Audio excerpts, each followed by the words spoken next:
Estamos en el Salmo 85.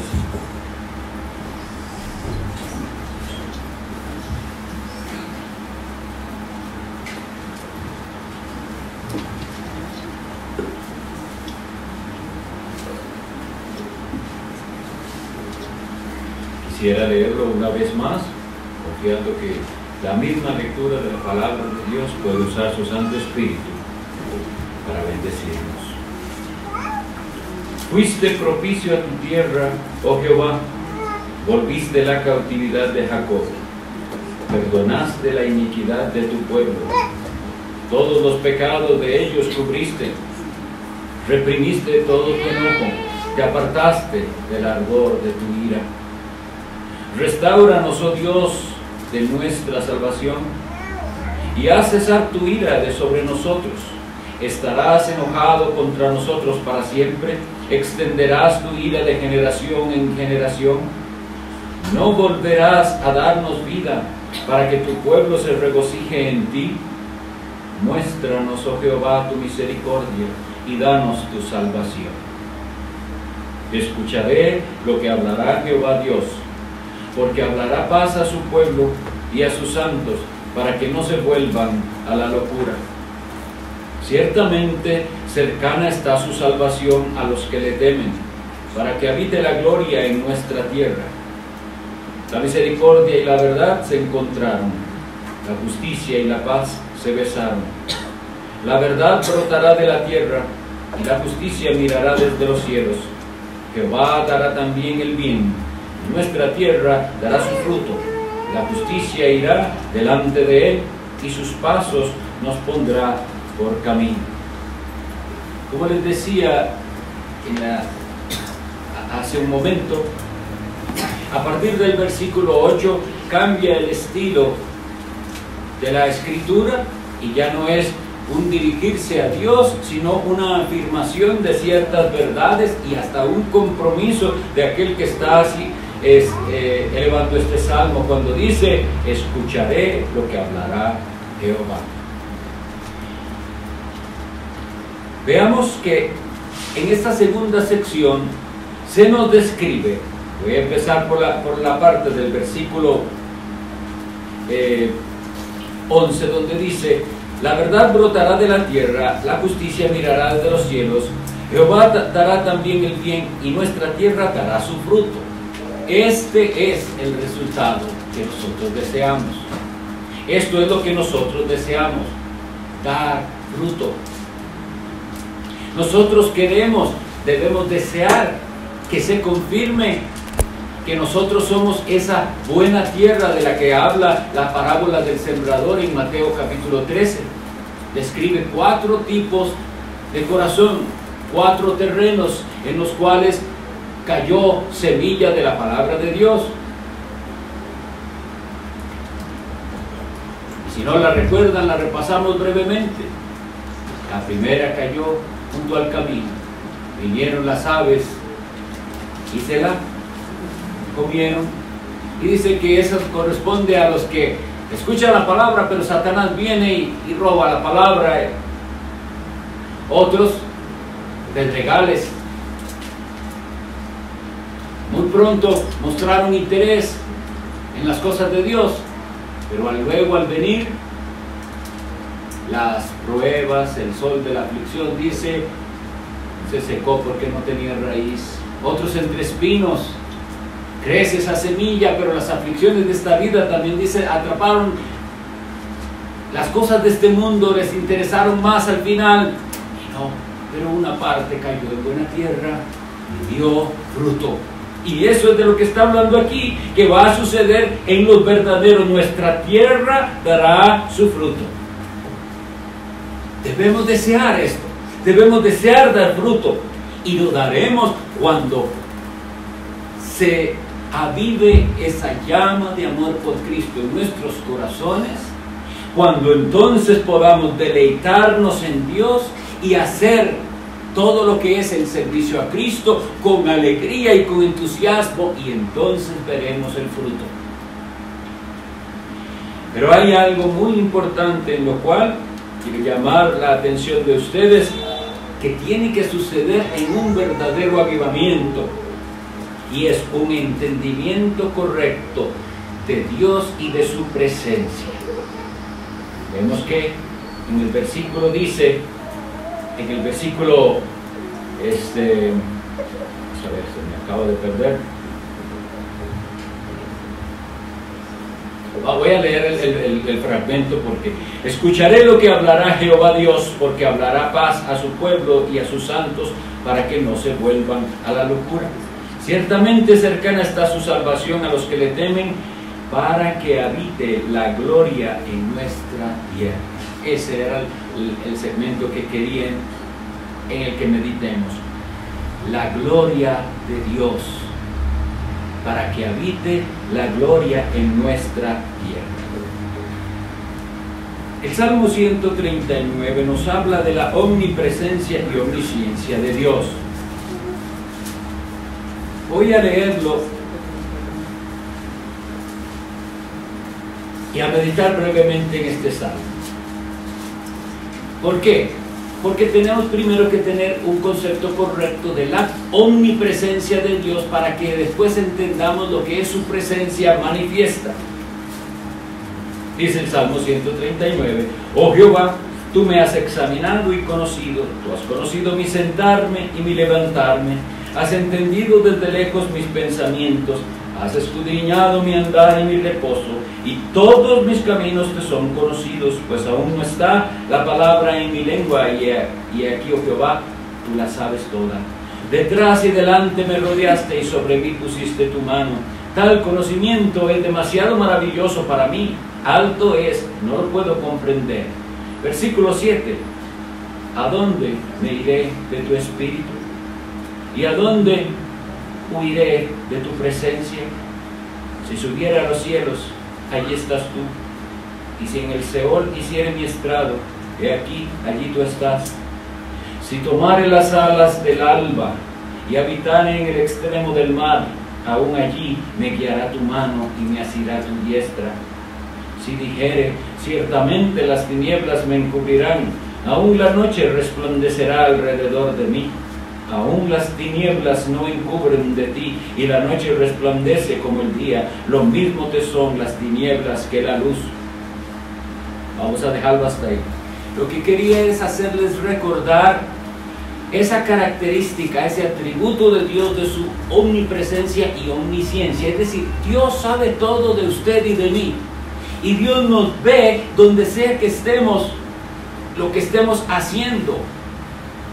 Y Dios no sabe solo y ve lo que hacemos, sino que Él va aún más adentro y sabe por qué lo hacemos.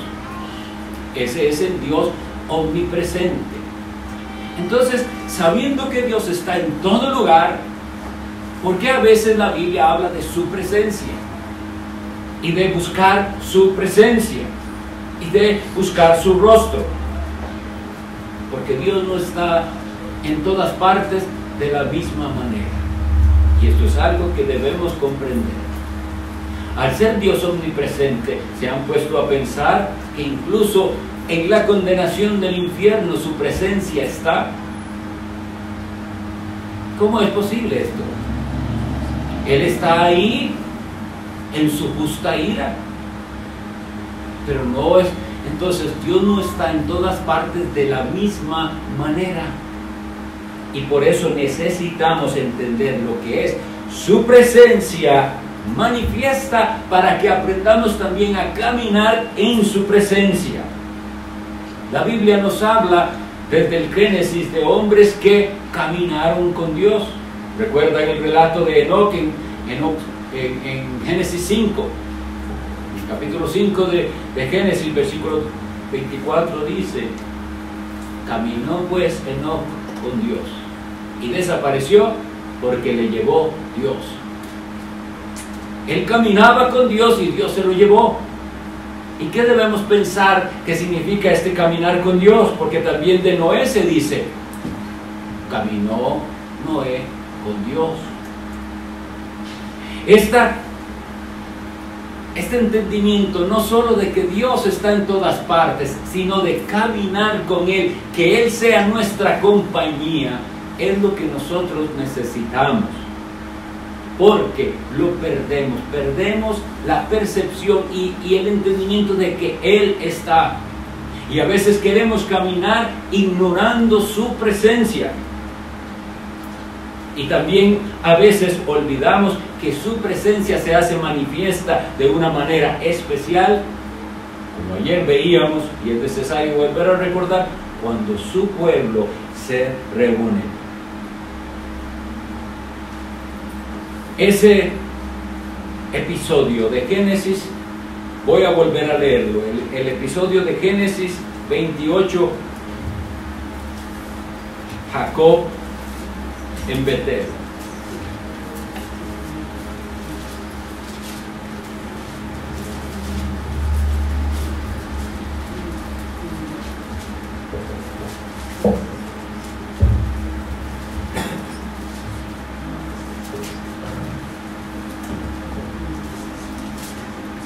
Génesis 28.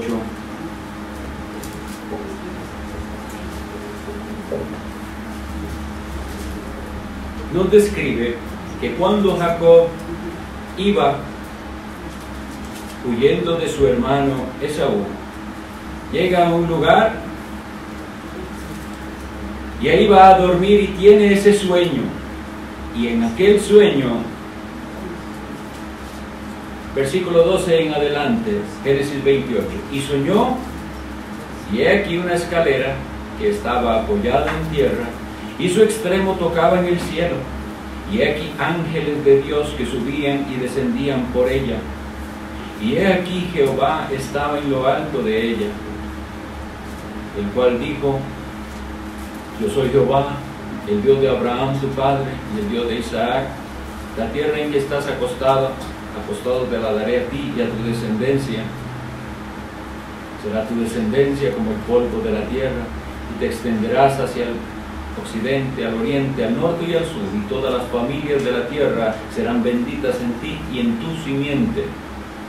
Que aquí yo estoy contigo y te guardaré por donde quiera que fueres, y volveré a traerte a esta tierra, porque no te dejaré hasta que haya hecho lo que te he dicho. Ahora veamos la reacción de Jacob. Y despertó Jacob de su sueño y dijo: ciertamente Jehová está en este lugar, y yo no lo sabía. Y tuvo miedo y dijo: cuán terrible es este lugar. No es otra cosa que casa de Dios y puerta del cielo. Volviendo al tema que quiero presentar, es la presencia de Dios, de este Dios omnipresente, se hace manifiesta en ocasiones y lugares específicos. Y Jacob, cuando está diciendo ciertamente Dios está en este lugar, ¿qué es lo que él quiere decir? Porque Dios está en ese lugar y en todo lo demás también. Pero hay algo especial cuando Dios viene al encuentro del hombre. Y necesitamos aprender a reconocer que esto es así. Nosotros en particular, al reunirnos como iglesia, invocando el nombre de Jesucristo, tenemos que ser conscientes de la presencia de Dios. Es un hecho que muchos no recuerdan que Dios está aquí por su actitud. Porque si Dios se hiciera visiblemente presente, no tendría usted la misma actitud que tiene, porque usted no está viéndolo. Sin embargo, Él prometió estar. Por eso es que nosotros tenemos que ser tan cuidadosos de cuál es nuestro comportamiento en la reunión de la iglesia donde se ha invocado a Jesucristo, porque Él dice: estaré con ustedes para siempre, y está con nosotros para siempre. Pero en la reunión de los santos, cuando se invoca su nombre, su presencia debe ser reconocida de una manera especial. Y lamentablemente he de decir esta realidad, que no siempre es manifiesta. Muchas veces, a causa del pecado y del corazón endurecido, la persona puede venir a la reunión de los santos y salir sin haber experimentado lo que la presencia de Dios hace en los corazones de aquellos que la perciben. ¿Por qué? Porque si Dios está, Dios habla y con su palabra Él bendice. Pero si usted no entiende ni cree de verdad la presencia de Dios, las palabras del predicador serán solo eso, palabras de un hombre. Pero para aquellos corazones que por la gracia de Dios perciben la presencia de Dios, también escuchan su voz. Y su voz, su palabra, los transforma. Esto es una realidad que no debemos olvidarla. En la primera carta a los Corintios, el apóstol Pablo le dice esto en el capítulo 14.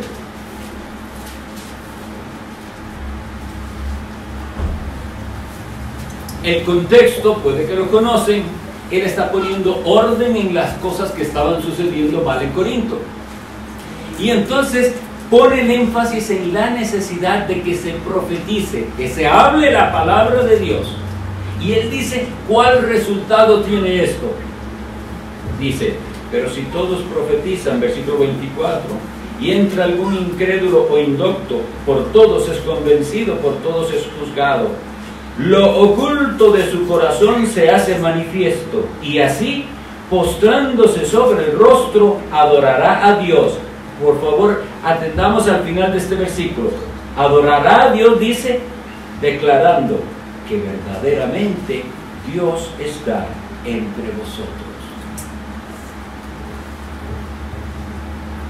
Para que habite la gloria en nuestra tierra. Para que esa presencia de Dios pueda ser percibida y su voz escuchada, y si viene el incrédulo, él pueda decir, aquí hay algo diferente, todavía no sé identificar qué es, pero aquí ellos tienen algo que yo no tengo. Y si por la gracia de Dios ese corazón ese sería transformado, esa será la reacción. No generamos esas reacciones por manipulación. No, es Dios que por su palabra y como su presencia es real, hace que los pecadores se postren ante Él y reconozcan que Él está aquí. Y esto es lo que está diciendo ese versículo del que les estoy hablando.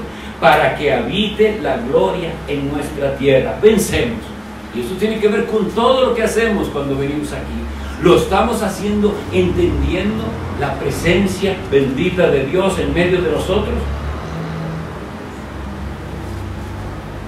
La presencia de Dios es ignorada y tenemos que pedir perdón por esto. Es ignorada. ¿Por qué? Porque no se hace físicamente visible. Cuando se dedicó el templo de Salomón, que se describe en 2 de Crónicas capítulo 5, se dice algo muy particular. Dice que la gloria de Jehová descendió, pero de una manera visible, física. Tanto que dice, y no podían los sacerdotes ministrar porque la nube había llenado. Y nosotros nos asombramos de esas cosas, pero nosotros tenemos la realidad de la presencia de Dios.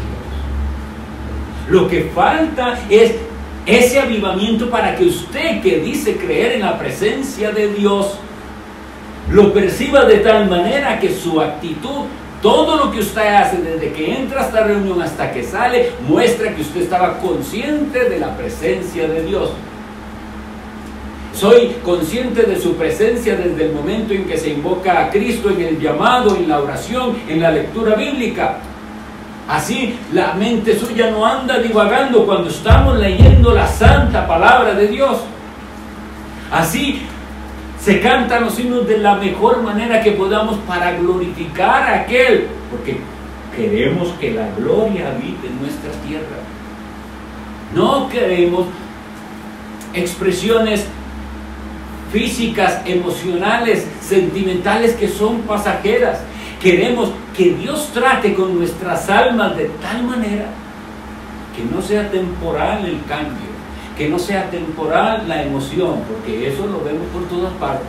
emociones que tienen un efecto temporal en las vidas de las personas. ¿Hasta qué? Hasta que se les acaba la emoción. En cambio, lo real, lo verdadero, cuando la gloria viene, cambia y transforma para siempre. Es necesario entonces que nosotros, predicadores de la palabra de Dios, y que nos aferramos al principio que dice sola escritura, hagamos todo conforme a la revelación de Dios. Y Dios mismo nos ha revelado que Él no puede ser manipulado. Les voy a recordar algunos eventos, y si no los conocen, anótelos para que después lean. Cuando el pueblo de Dios llega al Jordán, y ahora es tarea de Josué hacerlos pasar el Jordán y llevarlos a la tierra prometida, traen el arca de Dios, el arca del pacto. Recuerden que el arca simboliza esa presencia de Dios. Y entonces se les manda a los levitas, como era verdad, con las barras apropiadas, ellos ir desfilando, y dice que cuando ellos, la planta de sus pies, tocaran el agua del río Jordán, el agua cesó de correr y quedó en seco, y todo el pueblo pudo pasar en seco. Una manifestación maravillosa del poder de Dios actuando, porque el arca fue llevada ahí y se estuvo ahí mientras pasó todo el pueblo. Mucho tiempo después, cuando el pueblo de Dios, eso se describe en 1 Samuel capítulo 4, cuando el pueblo de Dios estaba siendo oprimido por los filisteos, y había una guerra, había un sacerdote, Elí, pero él tenía hijos impíos que habían corrompido el culto a Dios, y el pueblo era infiel a Dios. Pero sin embargo, se les ocurre la gran idea que trayendo el arca a la guerra, ellos van a pelear. Pueden ver ustedes cómo está siempre en la mente del hombre el que él puede manipular a Dios, que trayendo el arca algo va a pasar en esa guerra, siendo que ellos son infieles a Dios. ¿Qué sucede? Ustedes leerán que perdieron la guerra, y más bien los filisteos les robaron el arca y se la llevaron al templo de su dios Dagón, y lloró Israel esa derrota. Ahora, para así mostrar Dios que esa arca era sagrada, y si era sagrada, pero no era para uso del pueblo a discreción, de que ellos hacían con eso de manera supersticiosa, como lo hacen los impíos. Sea como sea, Dios manifestó su poder, porque esa arca que fue puesta en el templo de Dagón trajo gran ruina a los filisteos. Su mismo ídolo terminó quebrado por la presencia de Dios, y ellos no sabían, ¿será cierto que es Dios que lo está haciendo? No les voy a dar los detalles, ahí los leerán, pero eventualmente ellos se dan cuenta, esto es de Dios, y devuelven el arca. En una carreta la devuelven con una vaca que estaba con cría, lo cual, si entenderán, es algo muy inusual. No puede una vaca dejar a su cría, pero en este caso la dejó y siguió el camino hacia donde le correspondía al pueblo de Israel. ¿Por qué estamos hablando de esto? Para que nosotros recordemos, nosotros no podemos ni nos atrevamos a manipular la presencia de Dios. No los estoy llamando aquí, cuando digo para que la gloria habite en su tierra, a hacer nosotros algo extraordinario para que la gente piense que aquí está la presencia de Dios. No, lo único que tenemos que hacer es escuchar la voz de Dios, ser fieles a su palabra y tener un entendimiento claro de lo que significa su presencia y responder ante su presencia de la manera apropiada. ¿Cuál es entonces la manera apropiada en que nosotros debemos responder? Lo leímos ahí en 1 Corintios 14. Postrándose sobre su rostro, adorará a Dios y reconocerá su presencia en medio de ustedes. Y ese postrarse es un doblegar el corazón ¿Viene usted con esa actitud? ¿Viene usted con esa actitud de postración ante el Señor? Aquí está Dios. Yo vengo con humildad a escuchar su voz, su maravillosa voz. En el culto al Señor eso debe ser algo que no olvidemos, y que todos los que nos conozcan sepan que nuestros cultos al Señor se caracterizan por una gran reverencia ante el que nos ha reunido aquí, porque es Él el que nos convocó. Él viene al encuentro de su pueblo, y si Él está aquí, nuestra actitud debe ser de reverencia, como lo dice el versículo que ustedes tienen ahí. Jehová está en su santo templo, calle delante de Él toda la tierra. ¿Y por qué tenemos que callar? Para escucharle. Escuchar a Dios. Y si usted no le escucha y no está atento a la palabra de Dios y a todo, es porque usted no cree que verdaderamente su presencia está aquí. Él está aquí.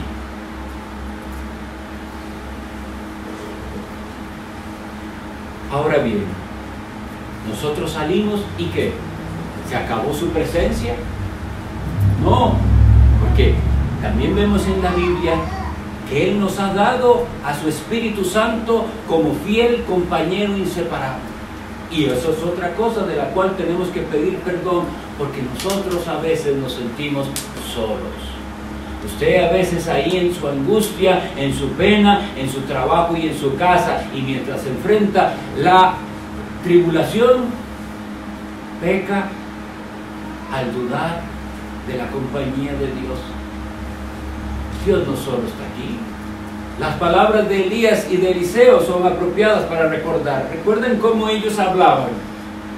Vive Jehová en cuya presencia estoy. Yo vivo en su presencia. Sí, hay un lugar preciosísimo, hermoso, que es la reunión de la iglesia de Dios, donde su presencia es manifiesta y Él nos habla.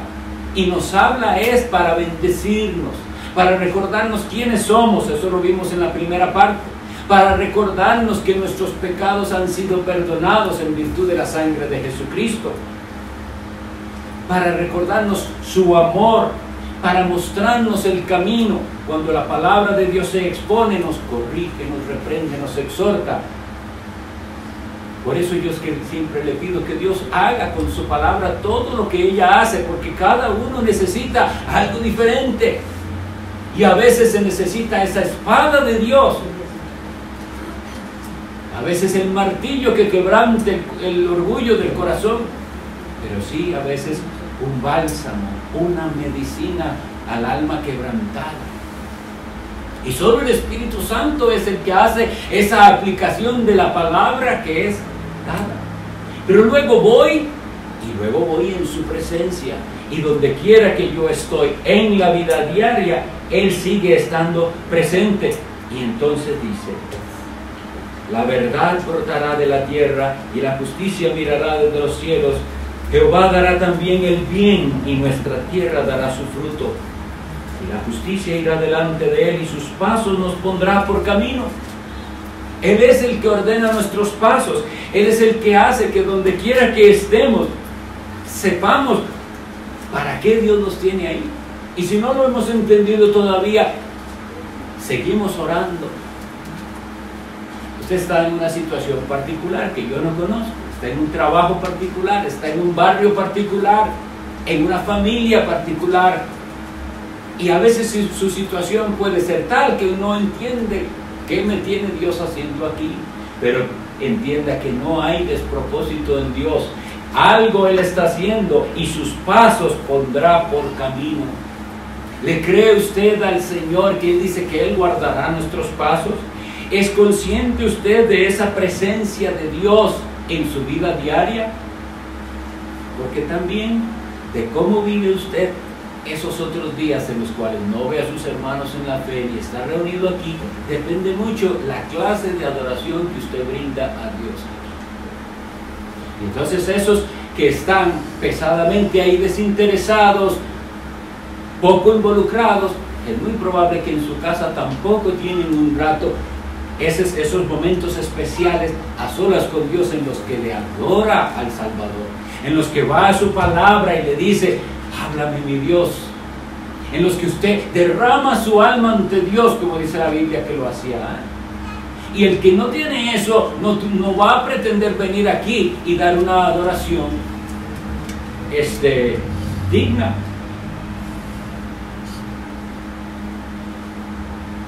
Quiero el Señor que de veras entendamos que su salvación está cercana, como dice aquí, a los que le temen. ¿Por qué es que hoy en día no temen a Dios? Porque no le conocen. No puede haber alguien que conozca al Dios vivo y verdadero y no le tema, porque este es un Dios temible. Esto es la reacción natural de aquel que tiene encuentro verdadero con Dios. Recién leímos el de Jacob. Terrible es este lugar. Dios está aquí, yo no lo sabía. ¿Será que se dice de usted eso? Que Dios está aquí y usted no se había dado cuenta. Porque si a hoy en día que se dio cuenta, eso tiene que producir en usted algo. No sigue igual. Todos esos encuentros maravillosos que la Sagrada Escritura nos dice, de hombres a los cuales Dios les sale al encuentro, ese hombre teme a Dios. Isaías capítulo 6.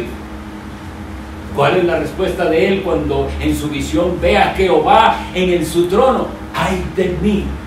Y esa palabra significa mucho más de lo que podemos nosotros expresar. Es la conciencia de que merezco ser aplastado por la ira de Dios, por mi pecado. Pero viene la gracia de Dios. ¿Y qué dice que sucede en el caso de Isaías? Un carbón encendido del altar para que toque sus labios y le dice, no temas, el pecado ha sido perdonado. Eso es lo que tiene que ocurrir siempre en nuestros cultos. Una conciencia de su presencia, de su grandeza, de su santidad, y también esa oferta de salvación al pecador, cuyo pecado le separa de Dios, pero se le dice, pero hay redención en Jesucristo. Él salva pecadores. Él con su sangre limpia a todo aquel que se arrepiente y cree. Y eso tiene que ser el centro de nuestras predicaciones. Bien. Muéstranos, oh Jehová, tu misericordia y danos tu salvación. Quiera el Señor que cada uno de los que aquí están medite de manera seria y profunda lo que ha escuchado. Yo les digo esto a los de mi iglesia también. Yo sé que para muchos nada más hay un hombre ahí que se exalta un poco mientras habla. ¿Pero por qué? Les voy a decir por qué. Porque yo creo lo que estoy diciendo. Y no pudiera decírselo de otra manera si no lo creyera. Pero lo creo. Y mi gran petición a Dios es que Él use esta palabra que yo les he dado para transformar su vida, para que usted no siga el camino de la mediocridad que hasta el momento ha tenido, sino que diga, gloria a Dios, hoy me doy cuenta que he menospreciado su santa presencia y hoy voy a poder orar a mi Dios diciéndole, vuelve a darme vida. Algunos hasta puede que se den cuenta de que no tenían vida hasta ahora, que estaban muertos. Pero otros dicen, Señor, yo te he conocido, pero te pido perdón porque me he descuidado y ahora no era consciente ni de tu presencia ni me deleitaba en ti. Oh, qué bendición sería que todos aprendamos a deleitarnos en Dios. ¿No es esa una de las promesas que se hacen en Isaías 58 a los que guardan el día del Señor? Entonces, dice él, te deleitarás en Jehová. Esa es la promesa y Él la va a cumplir. Él es fiel. Quiere el Señor bendecir sus almas con la palabra que ha sido predicada. Y yo estoy seguro que mucho o tal vez todo de lo que yo he dicho ya el pastor de ustedes lo ha dicho en otra ocasión. Pero a veces Dios en su misericordia quiere usar diferentes personas. No es nada nuevo lo que usted está escuchando tal vez. Pero quiera Dios que hoy sea el día y que deje de vivir como vivía para ahora vivir para la gloria de Dios. Como vuelvo a decir, con un corazón que tiene una llama de amor por Jesucristo. Oremos. Señor Dios Todopoderoso, clamamos a ti para suplicarte perdón, para pedir perdón por las muchas veces que no hemos sido conscientes de tu bendita presencia. Aunque de labios la hemos reconocido, hemos olvidado que tú estás aquí. Y nos ha importado más lo que otros piensen que lo que tú piensas. Perdónanos por ese pecado. Perdónanos también porque fuera de aquí hemos olvidado tu bendita presencia. Y ayúdanos a reconocer que tú nos has dado en tu Santo Espíritu un compañero inseparable. Gracias por tu mucho amor. Gracias por el sacrificio perfecto de Jesucristo. Que sea Cristo y lo que Cristo hizo el centro de nuestra vida, lo que avive nuestro amor por ti. Bendice, Señor, a mis hermanos que han escuchado tu palabra y bendice a los que todavía siguen su propio camino. Rescátalos. Lo pedimos en el santo nombre de Cristo y para tu gloria. Amén.